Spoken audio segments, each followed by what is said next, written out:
दादी ने राध्या को प्रेस से जलाया। राध्या हुई घायल।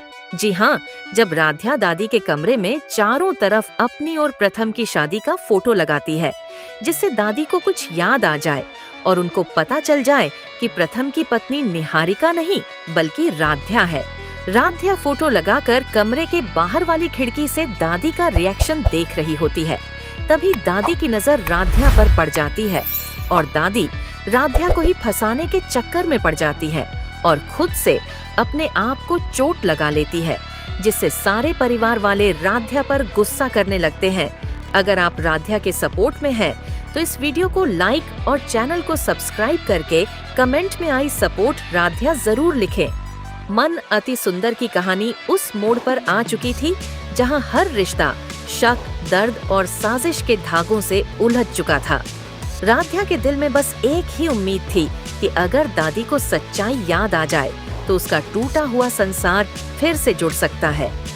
उसी उम्मीद के सहारे वह दबे पांव दादी के कमरे में दाखिल हुई।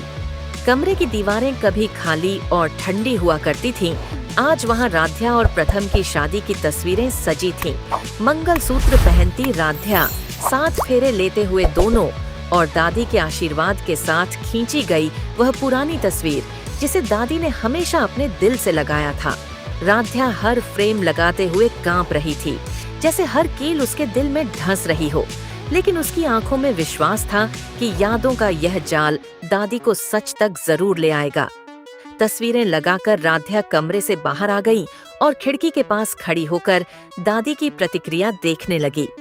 अंदर दादी बिस्तर पर बैठी थीं, उनकी आंखें पहले अनजान थीं, फिर अचानक एक तस्वीर पर ठहर गईं। चेहरे पर एक पल के लिए हल्की सी चमक आई, जैसे कोई भूली हुई आवाज कानों में गूंज उठी हो। राध्या का दिल तेजी से धड़कने लगा। उसे लगा कि अब सच सामने आ जाएगा, लेकिन उसी क्षण दादी की नजर खिड़की के पास खड़ी राध्या पर पड़ गई। उस नजर में याद नहीं थी, वहाँ चालाकी थी, डर था और उससे भी ज्यादा अपनी साजिश के उजागर हो जाने का भय था। दादी के मन में बिजली सी कौंधी। अगर परिवार को यह एहसास हो गया कि राध्या सही है, तो उनके बनाए झूठ के महल ढह जाएंगे। उसी पल उन्होंने फैसला कर लिया कि राध्या को ही अपराधी बनाना होगा। दादी ने पास रखी प्रेस को देखा, जो गर्म होकर मेज पर रखी थी। अगले ही पल उन्होंने जोर से चीख मारी और प्रेस को अपने हाथ से छुआ, खुद को जला लिया। दर्द की चीख पूरे घर में गूंज उठी। राध्या घबरा गई। वह दौड़कर कमरे की ओर बढ़ी, लेकिन उससे पहले ही घर के लोग दादी की आवाज सुनकर वहां पहुंच गए। कमरे का दृश्य देखकर सब सन्न रह गए। दादी का हाथ जला हुआ था, चेहरा दर्द से तड़प रहा था और दीवारों पर लगी तस्वीरें सवाल बनकर टंगी थीं। ऐसे क्यों चल रहा है? दादी ने कांपती आवाज में राध्या की ओर उंगली उठाई और कहा कि उसी ने उन्हें जलाया है। उसी ने जबरदस्ती कमरे में घुसकर उन्हें नुकसान पहुंचाने की कोशिश की है। परिवार वालों की नजरें पल भर में राध्या पर टिक गईं। किसी ने उसकी हालत नहीं देखी, किसी ने यह नहीं पूछा कि वह क्यों वहां थी। सबके दिलों में बस गुस्सा था, शक था और दादी के लिए हमदर्दी। राध्या खुद को निर्दोष साबित करने के लिए कुछ बोलना चाहती थी, लेकिन शब्द गले में अटक गए। उसके हाथ कांप रहे थे, आंखों में आंसू थे और मन में सिर्फ एक सवाल, क्या सच इतना कमजोर होता है? उसने तस्वीरों की ओर इशारा किया। कहना चाहा कि वह दादी को याद दिलाने आई थी, पर उसकी हर कोशिश को परिवार वालों ने नाटक समझ लिया। उन्हें लगा कि राध्या जानबूझकर दादी को मानसिक दबाव में डाल रही है। उस पल राध्या को लगा जैसे वह उसी घर में अकेली खड़ी है, जहां कभी उसे अपनी पहचान मिली थी। इसी अफरा तफरी के बीच दादी की आंखों में एक अजीब सी चमक थी। दर्द के बावजूद उनके होंठों पर हल्की मुस्कान थी, जैसे उनकी चाल चल गई हो। लेकिन किस्मत ने राध्या के लिए और भी इम्तिहान लिख रखे थे।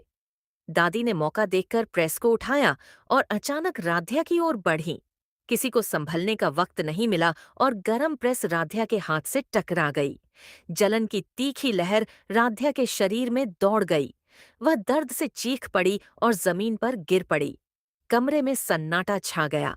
राध्या की हालत देखकर कुछ पल के लिए सब स्तब्ध रह गए, लेकिन दादी ने फिर कहानी पलट दी। उन्होंने कहा कि राध्या ने खुद को घायल किया है ताकि सबका ध्यान अपनी साजिश से हटा सके। परिवार वालों के दिल में फिर से शक जाग उठा। किसी ने राध्या की चोट को गंभीरता से नहीं लिया, बल्कि उसे ड्रामा समझा गया। राध्या को अस्पताल ले जाया गया, लेकिन वहां भी वह अकेली थी। शरीर से ज्यादा उसका आत्मसम्मान घायल था। अस्पताल के बिस्तर पर लेटी राध्या की आंखें छत को ताक रही थीं। उसे याद आ रहे थे वे पल जब उसने इसी परिवार के लिए सब कुछ छोड़ दिया था। उसकी शादी, उसका प्यार, उसकी पहचान, सब कुछ। और आज वही परिवार उसे दोषी ठहरा रहा था।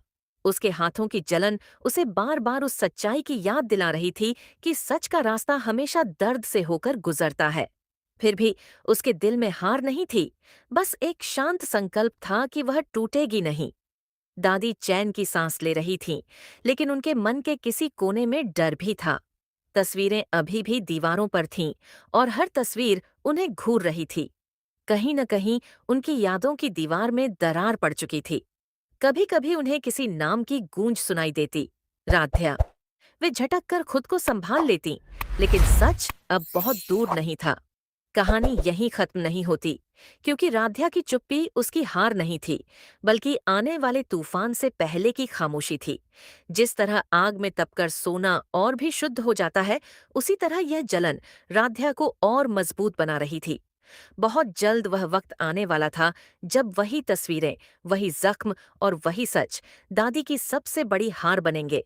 अस्पताल की सफेद दीवारों के बीच राध्या की सांसें धीरे धीरे सामान्य होने लगी थीं, लेकिन दिल में उठा तूफान अब भी शांत नहीं हुआ।